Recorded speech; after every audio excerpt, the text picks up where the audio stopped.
add images in Gamma AI in 2026. Adding images to your presentation can make your slides more attractive, professional, and easier to understand. First, open Gamma AI on your PC or laptop and log in to your account.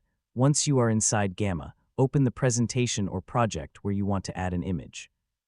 Now select the slide or card where you want to place your image. You can add an image to an existing section or create a new section depending on your presentation layout.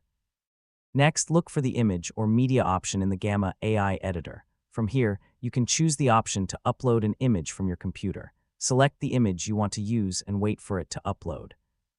Once the image has been added, you can adjust its size and position to fit your slide. Make sure the image is properly aligned with your text and other elements. When choosing images, try to use high-quality visuals that are directly related to your topic. Relevant images can make your presentation easier to follow and give it a more professional appearance. You can also add different images to different sections of your presentation. However, avoid using too many images on a single slide.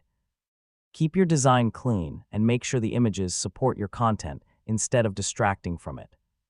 After adding and arranging your images, preview the presentation to make sure everything looks correct. If necessary, you can go back and adjust the image size, position, or layout. And that's how you can add images to your Gamma AI presentation in 2026.